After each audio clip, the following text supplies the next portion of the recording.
अस्सलामुअलैकुम my YouTube family. जैसा कि हम जानते हैं कि मेरे पास तुम हो कि लास्ट एपिसोड है, तो इसके बारे में कुछ कमेंट्स करेंगे। इसके लास्ट एपिसोड में क्या होने वाला है और अब तक जो हुआ उसके बारे में हम बात करेंगे। इस ड्रामा में महविश और दानिश जो है वो लव मैरिज करते हैं और दानिश जो है वो गरीब होता है थोड़ा सा, और दानिश उसे उसे हर तरह से खुश रखने की कोशिश करता है, जबकि वो ज़्यादा पैसे को देख के ज़्यादा पैसे की तरफ चली जाती है।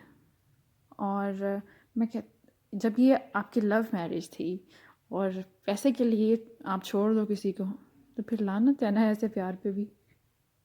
इनमें एक बंदा नया ऐड होता है, शहवार, जो कि काफ़ी अमीर आदमी होता है। अभी हम उस पर बात करते हैं, दानिश और महफिश पे। अभी दानिश उसको डिवोर्स दे चुका है क्योंकि वो डिवोर्स मांग के गई थी। उसने कहा कि आप मेरे साथ, जब महविश इसे डिवोर्स मांगती है तो वो कहता है कि मैं तुम्हारे बगैर नहीं रह सकता, और वो कहती है पर मैं तो रह सकती हूँ, और पैसे के लिए इसको छोड़ के जाती है और डिवोर्स ले लेती है। दोबारा इससे इसकी शादी तो हो नहीं सकती है महविश और दानिश की। और रही बात वो स्कूल टीचर जो रोमी की है, और मुझे ये लगता है कि वो बंदा इतना मुखलिस डाला हुआ है उस करेक्टर में कि वो उससे भी शादी नहीं करेगा। ये इसका एंड होगा। और रही बात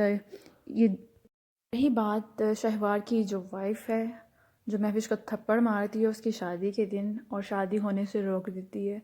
अगर इसी तरह उसने आंखें निकाली होती पहले से अपने हस्बैंड को, और हर वो औरत जो उस पर देखती थी, और बिल्कुल इसी तरह ही साथ रहती और उसका ख्याल रखती जिस तरह अब रख रही है, तो दूसरी औरत कभी ज़िंदगी में नहीं आती।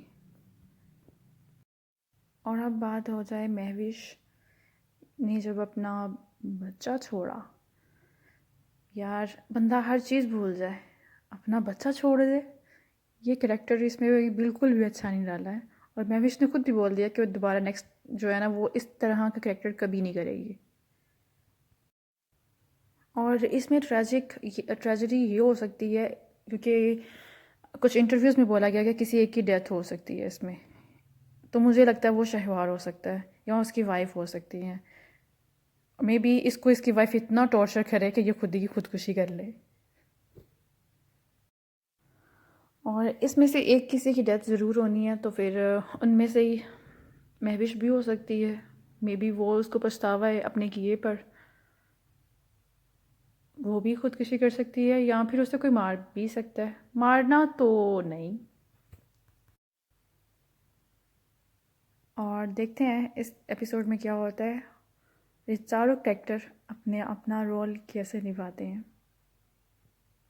यहाँ मैं यही कहना चाहूँगी कि चाहे वो मेल है फीमेल है, अगर वो रिलेशन में है, निकाह में है, शादी में है, तो वो एक दूसरे से वफा करें। चाहे वो कोई दूसरा उसको देख रहा है या नहीं देख रहा है, उसके साथ है या नहीं है। और वफा सिर्फ औरत से नहीं जुड़ी हुई या सिर्फ मर्द से नहीं जुड़ी हुई। जो भी उसके साथ रिलेशन में आता है उसके साथ आपको वफा करनी चाहिए, वरना वो रिलेशन ही बचता।